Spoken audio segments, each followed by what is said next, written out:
Bienvenidos. Welcome to the World Storytelling Cafe. My name is Juliana, although some people know me as Achira, and this is La Guerrerita. I carry all of my stories in here, and together she and I sometimes travel the world scattering stories like seeds. But today, I'm speaking to you from home, from the beautiful mountains around Medellin in Colombia, South America. This is where I'm from. And Colombians in general don't travel that much. So generally when I'm in faraway lands, I'm quite often the first Colombian that people have ever met. And of course, hearing that I'm a storyteller, people always ask me for a Colombian story. So, to begin, it is quite proper after all, because this is a story about the beginning. I'm going to tell you a Colombian story that I love very much. In the very beginning, there were no oceans, no rivers, no rain. But there was Marina. And Marina was the most beautiful woman who had ever walked the face of the earth, because she was a woman made entirely out of water. And everybody loved Marina. But the one who loved Marina the most was Marino. Marino was a strong, handsome young man whose body was made entirely out of salt. And Marina and Marino loved each other so much that nothing could bring them apart. Nothing except the sun. Because you see, the sun wanted Marina for himself. And he couldn't understand why Marina had chosen Marino. I mean, who cared about salt? Salt was worthless. He was the sun. Why didn't she want him? He was so powerful. He was so hot. So when finally he realized that Marina was not going to go with him, he decided to take her, whether she wanted it or not. Because she didn't know what was best for her. He did, and she would thank him later. But when Marina heard that the sun was coming for her, she and Marino held hands and they ran all night to get away from the sun. But they didn't make it to the caves in time. And the sun rose like it always does, and Marina and Marino were trapped in a huge, expansive plain that stretched from horizon to horizon without even a shadow to hide under. The sun started reaching for Marina, but Marino held on to her so tight. They became one huge body of water mixed with salt that stretched from horizon to horizon as far as the eye could see. And that is how the first oceans came about. But the sun was not going to give up so easily. And so the sun started heating and pulling on Marina. And Marina started feeling her body becoming lighter and lighter and rising up into the sky. Marino tried to hold on to her. She tried to hold on to Marino, but the sun was too strong. And Marina was ripped away from the one she loved, from her home, from everything she'd ever known. But just as she was about to be devoured by the sun's blazing heat, the sun's enemy saw what was happening. Now, usually when I say the sun's enemy, people think that I'm talking about the moon. But no, the sun's enemy is the wind. The wind is always blowing clouds in front of the sun's face in order to hide him and make people forget that the sun exists at all. So when the wind saw that the sun was about to obtain what he wanted most, the wind would make sure that the sun could never get it. And so the wind began to blow with all the force of the gale, of the hurricane. The sun tried to hold on to Marina, but he felt her slipping out of his clutches. Marina was blown back and forth, until finally she slipped through the fingers of the sun and fell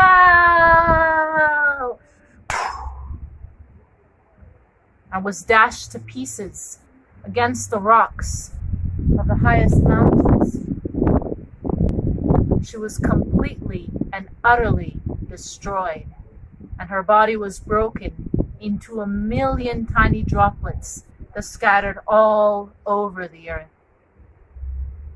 And yet, she did not die.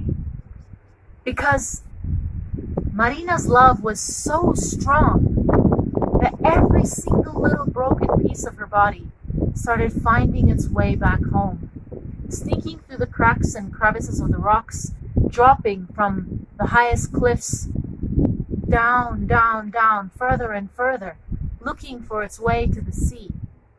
And every time one little broken piece of her body met up with another tiny droplet, they joined together. And over time, she became bigger and stronger and more powerful until she turned into a rivulet and then a stream and then a river, laughing and dancing and splashing and singing all the way back to the sea, where Marina was waiting for her with open arms. They were together and they were safe. Until the next day when the sun rose again. And once again, the sun heated, and once again, the wind blew, and once again, Marina was dashed against the rocks. And so it continues, over and over and over again, to this day. But no matter how many times Marina is dashed against the rocks and broken into a million pieces, she always, always puts herself back together and always finds her way back home. And since she is so full of life and hope, her death, her destruction, became life for everyone else. Because everywhere a broken piece of her body touches, new life springs up. And that is why we have flowers and fruit trees. That is why, to this day, they say that why up in the mountains the wind blows so strong, and why down by the seashore the sun is so hot.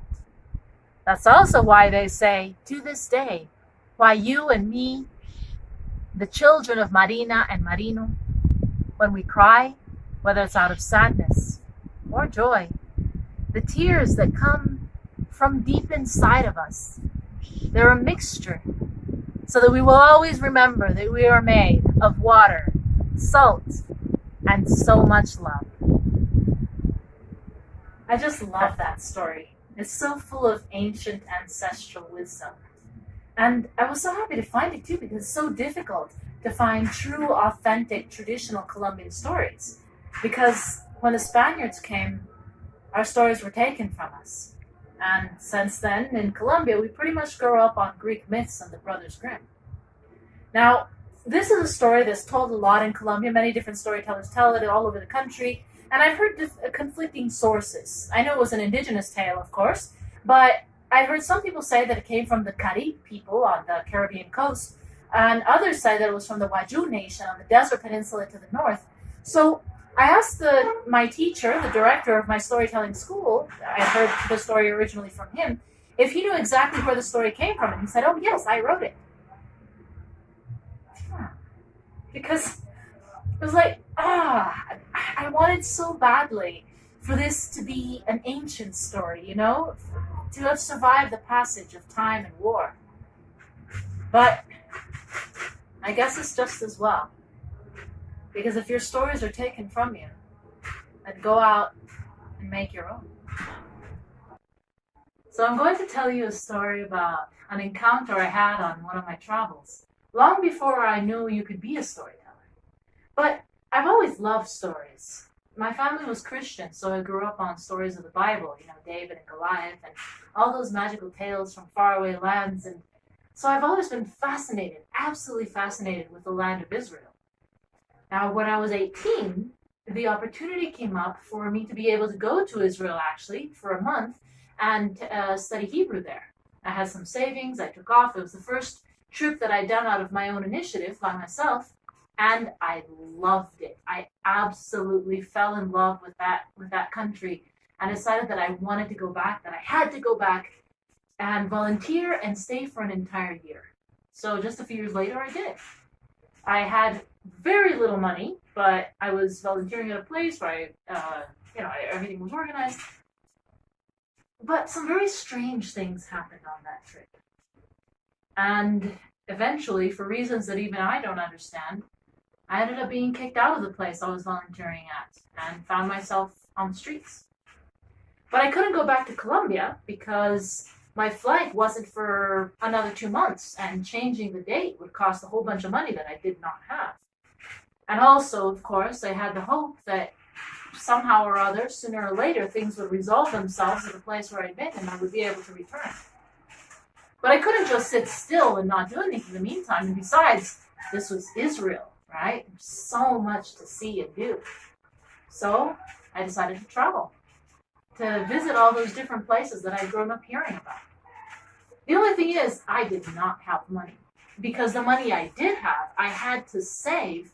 I could not spend it because I didn't know how long I was going to be able to stay and what I was going to need it for, so I had to make sure that it lasted. So if I paid the entrance to a museum or to a historical site that day, for instance, I knew that I couldn't eat. It was one or the other. Or if I paid public transportation to get a bus somewhere, then there was no way I could pay a hostel. So it was an adventure, very much of an adventure. Before all of this happened, I had actually learned to hitchhike thanks to a crazy Jewish couch surfer. It's another story for another time. And I'd also learned, this is definitely a story for another time, that you can sleep outside in a park on the street and not die. So I packed my bag and I took off.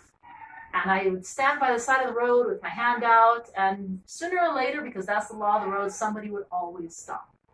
And sometimes, just for the fun of it, they would ask where was I going, and I would say, well, I don't even know. Where are you going? Fine, let's go there. Never heard of it. Let's see this. And I traveled around that way for a long time, and it was absolutely fascinating, and I saw so many things and met so many amazing people and had so many wonderful experiences. But now that I look back, I realized that it was also very hard because I was alone. I didn't know what was going to happen. And I went very hungry all the time.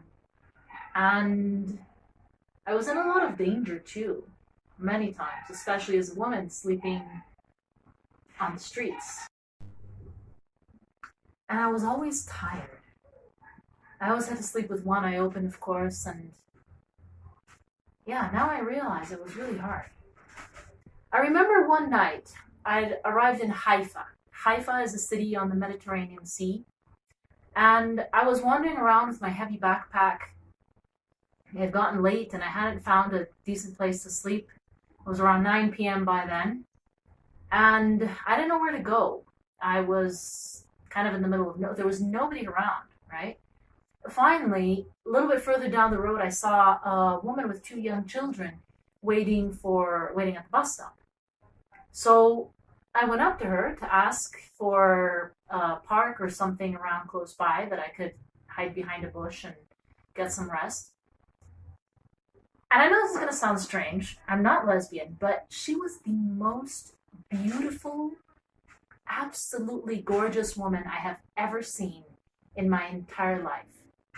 She was an Ethiopian Jew who had immigrated to Israel recently. Her name was Zara.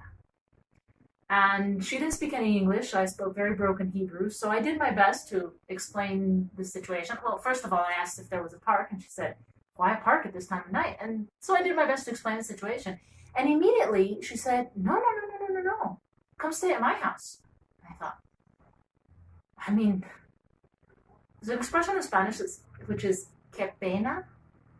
I don't really know how to translate it into English, but it's a feeling of embarrassment, of shame almost. And that's how I felt, because she didn't know me, and I had nothing to offer her. And not only that, but she was a woman alone with 2 small children. She was putting herself at risk by inviting a stranger to stay at her house. But I really needed a place to stay, so I went with her. And that night, I had some little crafts, some gifts that I brought from Colombia. I gave them to her children, and we stayed up talking for a little while. She told me a little bit about her life. And there was one thing that she insisted on very, very much, which was that the next day, tomorrow, she had to get up early to go work. She had to leave at 6 a.m. But that I could stay and sleep in as late as I wanted, and that when she returned, she would prepare a special traditional dish from Ethiopia. so that we could share. But I said, no. How could I, a stranger, stay at your house while you're not here? Que pena. I would be ashamed. I'll go with you at 6 a.m. And so the next morning I got up early and we left. And I never saw her again. What I needed more than anything else in the world right then was to be able to sleep in as late as I wanted and to be able to eat a home-cooked meal from Ethiopia, a real meal, not a piece of moldy dry bread that I found in the garbage somewhere. But I said no, because I didn't want to be a bother, a burden, because I felt bad. And it wasn't until much later that I realized that what she needed most, more than anything in the world, was for me to stay. Because she was lonely. She was alone in a country where she didn't know anybody, where she wasn't always welcome because there's still a lot of racism, of course. And what she needed most was to have someone there to share a meal with, to talk to, even if just a little bit. And I denied her that blessing. I had been sent to her just as much as she had been sent to me. And I said no. And sometimes I have exactly what you need, and you have exactly what I need. And if only we could come together, we could change the world. And we don't do it. I said no because I didn't want to bother her. I didn't want to be an inconvenience, a burden. And I didn't realize that I too was a blessing. And that I too, just by being me, had so much to give. And that night, once again, same old story of wandering around Haifa, trying to find somewhere to be able to get some rest. And if I could go back and do things differently, I would. But I did learn something from that experience. Not always, of course. I still sometimes fall back in that trap of thinking that I'm a burden, that I'm a bother. But I'm no longer as afraid to receive things with my hands open. Because I've learned that I too could be exactly what you need. And that I have so much to give as well. And the road taught me that every time we receive, we give. And every time we give, we receive. Living on the streets was one of the best experiences I could have ever had. It was very hard, of course, but it also showed me a strength that I didn't know I had. And it taught me that the road provides. All you have to do is ask and keep your hands open. Not only that, but I'm also not as afraid anymore of what life can throw at me, because if I could handle that, I can handle almost anything. And it's only gotten easier since, because by the time I took my next trip, I'd already discovered storytelling, and oh, that was a game changer. I started in Mexico, and what I did was that I would put on a colorful dress, some face paint, a great big smile, and I would show up at one of the parks, look around, see somebody sitting on a bench, come up to them, say, "I am a traveling storyteller from Colombia, and I have brought a story just for you. Would you like to hear it?" And more often than not, they would. And more often than not, they would like the story, and they would give me something in exchange. And after a few days of busking, I would have enough to keep on traveling, go to the next place, and I made it all the way back to Medellin, Colombia, all through Central America over 6 months, paying my way just by stories. And Interestingly, that's exactly the same way it works here, because the World Storytelling Cafe has come up with the ingenious idea of the virtual hat. That one you see right down below the screen, that one is connected directly to our my PayPal in this case. All the storytellers have that, and it's really cool because that way we can bring everything together as well. You see, we have the stories. You have the boredom of having to stay quarantined in your house for weeks. This time, we really are coming together, and we can make something beautiful. And if you would like to give me something in exchange, well, I'm going to save it all up, everything I make from here, and when all this madness is over and we can hit the road again, well, I'll take the stories back out, and who knows, maybe the road will lead me to you. And speaking of the road, I'm going to tell you a story about a journey that we will all take at some point or another. Here in Colombia, the entire country is on lockdown. People are only allowed out once a day to walk their dogs for 10 minutes. As you can imagine, the people who have dogs have been renting them out and making a killing. And the people who don't have dogs, this could only happen in Colombia, have been caught walking stuffed animals. So, in honor of that, I'm going to tell you a story about a dog. Well, about a man and his dog, or a dog and his man, however you want to say it. And I don't know the man's name, so I'll call him John, because that's the typical name of all characters in these very ancient stories. I don't even know where this story comes from. I've heard it from many different places. And it just so happens that John and dog were, oh, I know, I'll call the dog Toby, because that is the only name that dogs have in Colombia. Every single male dog in Colombia is named Toby. So, John and Toby were walking down the road when suddenly a terrible storm hit. The most horrendous thunderstorm you could ever imagine. They had never seen anything like it. Great big hail was falling, and pretty soon it felt as if it were snowing, but it wasn't snowing because it was hitting them on the heads, and they were in the middle of nowhere. So further down the road, John saw a great big tree and said, Toby, vámonos, let's go, let's go.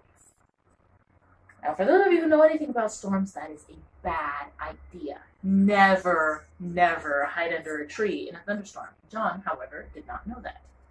Toby, of course, didn't either. So they ran to the tree. They were protected a little bit from the hail. And guess what happened? Lightning struck. It struck the tree, it struck John, it struck Toby. And it killed them so fast that they didn't even realize they were dead. So they waited out the storm, and when it stopped raining, they kept on walking. But it didn't take them too long to realize that something was off. I mean, they'd been walking and walking and walking for a long time and weren't really seeming to get anywhere. Maybe that was it. Or maybe it was that beautiful, heavenly music they could hear in the distance, over there, where the rainbow seemed to melt into the valley. Well, they didn't know anything about a rainbow melting into a valley or heavenly music, but might as well check it out. There was nothing else to do, right? So they picked up their pace, walked a little bit faster, and finally John and Toby reached the valley, and down at the bottom of the valley was the most exquisite city made entirely out of gold. Great walls that gleamed and glistened in the sunlight, almost blinded them. The gates were these two huge pearls. The rainbow went from one side to the other of the walled city, and the heavenly music came directly from there. John and Toby looked at each other, thought, well, there was nowhere else to go, so they went down to the city, and as soon as they arrived, the great pearled gates flew open, and an old man with a long beard and a pristine white robe stepped out and said, "Oh, John, welcome! We have been waiting for you. Come in!" Now by then, John and Toby were pretty tired and pretty thirsty and pretty hungry, and John could see through the great pearled gates streets made of glass, people playing harps, all dressed in white, But the best thing of all, a beautiful crystal clear fountain with precious water and great banquet tables loaded with the best food in the world. John thought, this is great. And where are we now? John, what do you mean, where are we? Don't you recognize it? This is heaven, and I, of course, am Saint Peter. John started connecting the dots, wheels started turning, remembering the storm. Toby! We're dead? John, who matters? What does it matter to be dead if you have this? Come on in. The food is going to get cold. Well, there's nowhere else to go, right? So John said, I guess it could be worse. Come on, Toby. But instantly, dogs don't go to heaven, John. What? What do you mean dogs don't go to heaven? What are you talking about? Toby's a better person than I am. Didn't even Disney make a movie about that? Of course all dogs go to heaven. Ridiculous. Get out of the way. No, John. We have a place for you at the table. We have your harp. We have your golden crown. We have eternity of bliss. But the dog stays here. You're kidding me. Come on. I mean, look, we can always solve this some way or another, right? Okay, fine, no bribes. But look, he's a little dog. I'll hide him. You don't have to tell your boss. Nobody has to know. He doesn't even bark, right, Toby? No. Okay, look. No. And even though John pleaded and begged and screamed and cried and threw himself on the floor and did everything he could, St. Peter said, no. Dogs do not go to heaven. So finally, furiously, John said, fine, you can keep your stupid heaven. We're going to hell. Come on, Toby. And John and Toby kept walking. The gates closed behind him, but John did not care. He was so angry. He didn't care if he was going to spend the rest of his eternity in flames. But it didn't seem like there were flames anywhere, so he just kept walking. And they walked and walked and walked. And finally they were so tired and so thirsty. But then, further down the road, there was a tree. Very similar to the one where they had just come from. But it wasn't raining or thundering now, so it shouldn't be a problem. And there's nowhere else to go. So they kept on walking, and when they reached the tree, well, got closer anyway, they saw that well, first of all, they heard it, right? They heard that there was like this little trickling musical sound. Water. There was a stream bubbling up, a spring bubbling up from the roots of the tree. And then as they got even closer, they saw that tied under the tree was this fabulous hammock. And lying in the hammock was a man with a hat over his face. Well, John and Toby tiptoed in, wondering if the man was going to say the dogs couldn't come here either, and tried to sneak over to the spring and drink a little bit of the water. But instantly the man would go, oh, guests! Oh, come in, please. There's plenty of water. Would you like anything to eat? John waited a moment and said, what about my dog? Well, yes, of course. Here, all living creatures with a good heart are welcome. Come, sit down.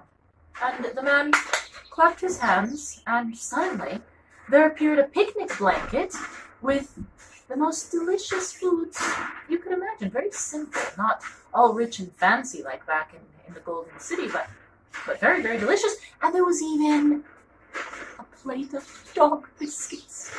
Well, Toby, at the time of his life, and they even, of course, gave him some chicken bones and some other things, and John and the man stayed talking for a while, and Toby afterwards started chasing butterflies and barking, and after a while, some more people came with their pet cats and parakeets and even somebody with a goldfish tank, and somebody even had a kangaroo.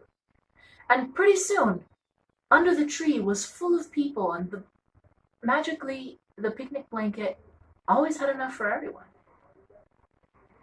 And John felt perfectly content and happy. And he said, "You know, I didn't think hell would feel like this."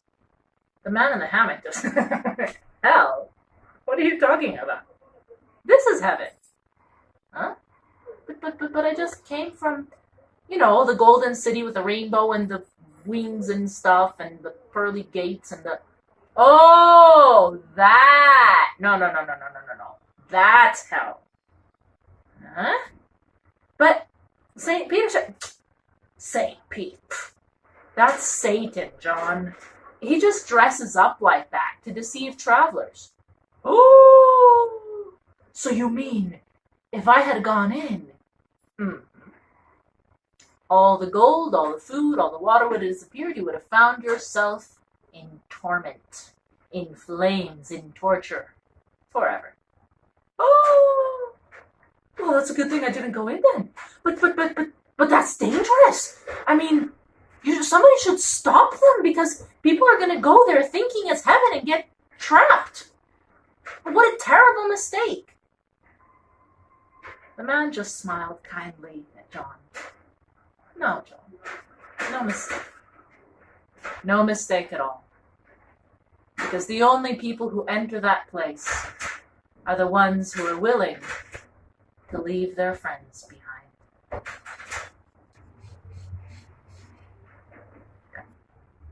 I have never left a friend behind. But sometimes I've forgotten myself. Sometimes I've left myself behind.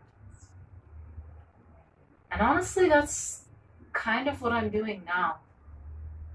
Because you see, Achita, she didn't come back with me from the last journey. She got lost somewhere along the way. 3 years ago, when I came back to Colombia, I stopped telling stories. To all intents and purposes, it would seem like stories are dead. But maybe they're just seeds. And the fact that you can't see them, the fact that they've been buried deep under the ground, maybe that doesn't mean that they're not there. They're waiting, like we are, waiting for it to be safe enough to come back out.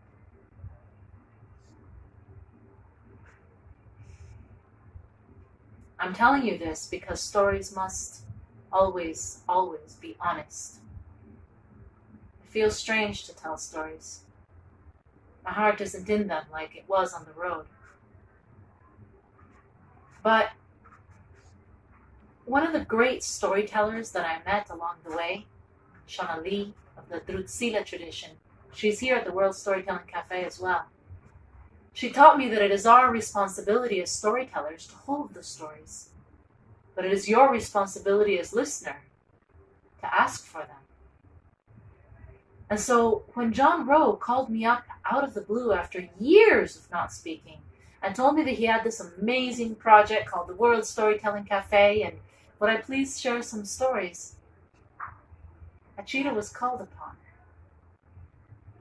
Because now that the world is standing still, people are asking for stories. And that's why I'm here. For you.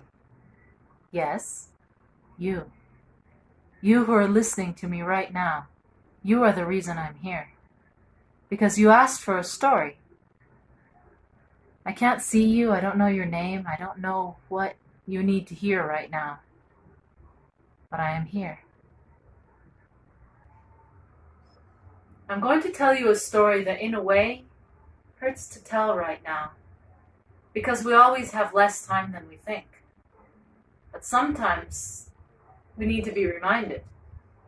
And it's not too late yet. Cut. Nestled deep in the mountains of Argentina somewhere, there is a little village with the kindest, friendliest, warmest people in the world. And a traveler stumbled upon this village by mistake one day, and he was surprised because he felt home. And he had traveled so long and so far and so wide that he had forgotten what home felt like. Now, he loved traveling, of course, but he was old now, and he was tired. And he realized that it wouldn't be that bad to settle down for a while. But before he did that, of course, he wanted to get to know the place really, really well. So he explored every nook and cranny, wandered every street. Didn't take him that long, it was quite small. And finally, ended up at the top of a small hill overlooking the entire village. It was beautiful up there. The breeze was just perfect. There was this great big fruit tree with full of birds and flowers. But there was something strange about the hill, and that is that there were all these rocks around. What was even stranger, though, was that on a second look, the rocks had writing on them. Now, he was curious, as all travelers are, so he started bending down to read what was written on the rocks, and then he realized, this is the cemetery. Now, of course, it made perfect sense, but he just hadn't recognized it because he was used to cemeteries being so dreary and depressing, but this one was full of light and life. Well, he knew that sometimes the best stories are written in the past, so he started reading all the different tombstones. Now, that's when he started feeling sad, though. Because on the first tombstone, underneath the name, it said, lived for 8 years, 6 months, and 2 days. And he was sad for that because he loved children. And it was terrible to think that one was not able to enjoy life the way he had. But what made him even sadder was that right next to it, from the same family, must have been a little girl, his sister or something, underneath the name it said, lived for 7 years, and 12 months, and 14 days. And then he realized that the tombstone after that said, lived for 4 years, and 8 months, and 9 days. And then he really started getting worried. And almost frantically, he started rushing around, reading all the tombstones, and to his horror, he did not find a single one who had lived more than 13 years. And he couldn't believe it. What terrible curse had come upon this beautiful, wonderful village? How could these people, who were so kind and open and friendly, have had to bury an entire generation of their children? What had happened here? And just then, he saw a young couple climbing the steep steps of the hill, bringing fresh flowers to put on a new grave, and he approached them with tears in his eyes and said, I'm so sorry. No parent should ever have to bury their child. I'm so sorry that you lost your son. But to his surprise, they laughed. You're not from around here, traveler, are you? Said the woman. Look, he wasn't my son. He was my grandfather, and he died at the ripe old age of 82. What are you talking about? It says here on the tombstone that he only lived for 9 years. Ah, yes, and 9 years well spent. But you see, we have a custom in our village, and it's this one. And carefully, she pulled over her head a golden chain that she wore around her neck, and attached to the bottom of the chain, there was a little book. As she opened the book and flipped through the pages, he saw the first few pages were covered in neat, tiny handwriting, and the remaining pages were blank. These are the books of our lives, traveler. In them, we write down every single moment in which we feel truly happy. And after that, we write down how long that moment lasts. Everyone in the village has one. And when someone dies, whatever age they may be, instead of putting their age, we take their books and we add up all the different times written in them. And that is what we put on the tombstone. Because here we believe that the time in which we are truly happy, it's the only time that we really live. Okay. I told this story to a man in London once. And to my great surprise, he said, "I don't agree." I never encountered that reaction before. People were always telling me that they felt that this story was a wake-up call, a reminder to seek happiness in everything that they did. But this man said, no, he said. I've lived a great many experiences in my life, and I would not change them, not even the sad ones, because they have made me who I am. And that really made me think. Right now, the days that we are living usually could not be considered happy, really. But they are certainly part of our lives. And we certainly are living interesting times. The world that we have built is crumbling around outside us. And when all this is over and we go back out, the world that we will find will be very different. Better or worse, I cannot say, but certainly different. I started my tales with a story about the beginning. It's only fitting, then, that I finish with a story about the end. This is a story about the end of the world, but not our world, the world that came before ours. And the Yuracare people of Bolivia are the only ones who remember this story. They still live in the same place that they have lived for thousands, if not even more years, in the jungles of the Amazon. Jungle that is so thick that it takes a raindrop 10 full minutes to reach the ground, and where the sun can barely squeeze its way through. You see, a very, very, very long time ago, so long ago that only they remember, Sararuma, the evil one, broke his constraints and came from beyond where the sun meets the earth, where the sky connects with the land. He cannot die, and so he likes to kill the things that can. And as he blew through the jungles and through the plains and the lands, he found the Yuracare people with their beautiful fruit trees that were sweet-smelling, that attracted animals that they could hunt. No. No one could be happy if he could not. And so he set fire to all of their crops. Now, if Sararuma had only set fire to the trees, the world would have been spared, because all of the Yuracare people would have come together to put out the flames. But instead, when the people rushed down to the river to fill their gourds with water, Sararuma billowed before them and said, "Them," pointing to the people on the other side. They were the ones that set fire to your trees. They want to destroy you. And that was all he had to do. Consumed by rage and desire for revenge, the people dropped their gourds, left the trees burning, and jumped into their canoes to race across the river and set fire to the houses of the others. And soon, the entire world was ablaze. Only 2 people survived, a woman and a man. They had begged their leaders to make peace, but as the atrocities committed by both sides went beyond the point of no return and beyond forgiveness, and as revenge was heaped upon revenge, finally they realized that there was no way to stop it. And the only way they could survive was to hide. And so they gathered enough food for many, many days, and they went deep into a hole under the ground.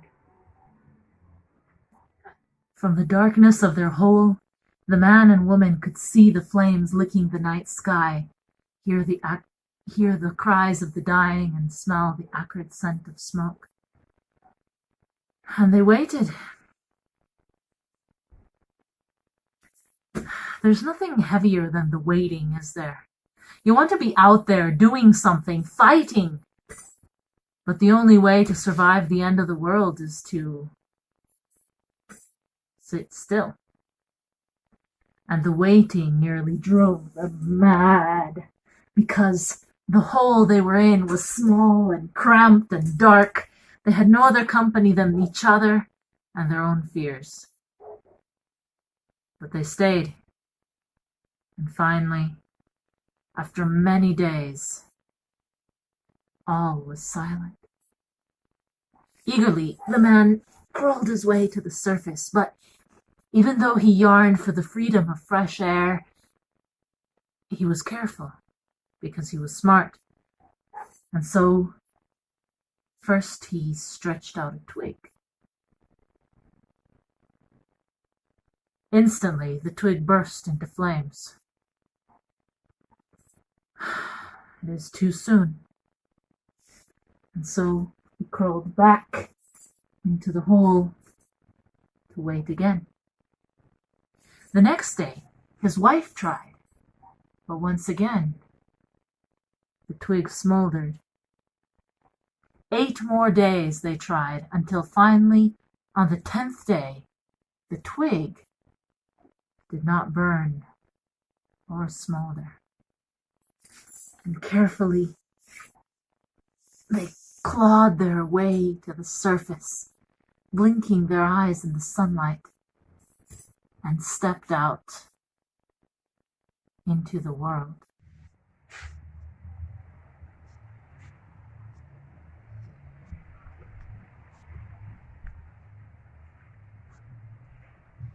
Ashes everywhere.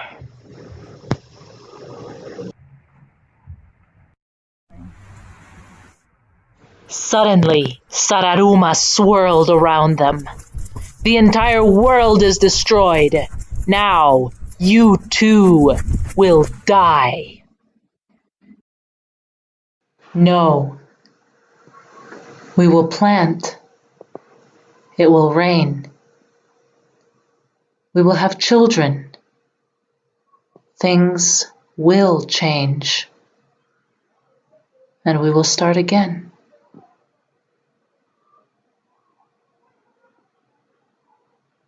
And as the woman and man stood tall and unafraid, Sararuma disappeared. The dreamer awakes, the shadow passes by. When I tell you a tale, the tale is a lie.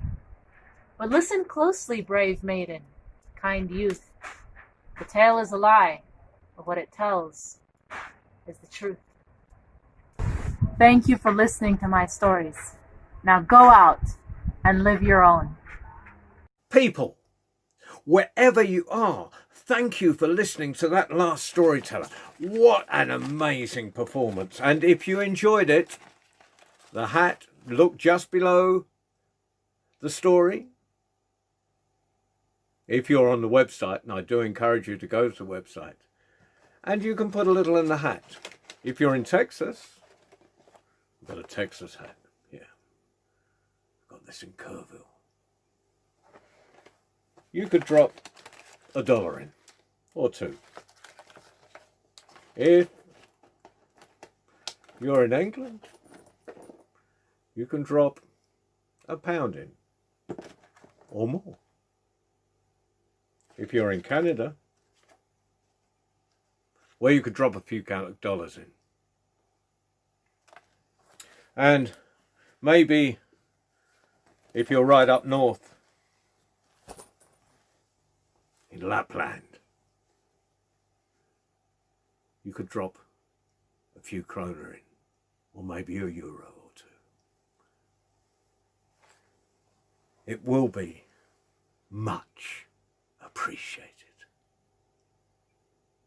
Thank you. Don't forget the hat and enjoy the stories.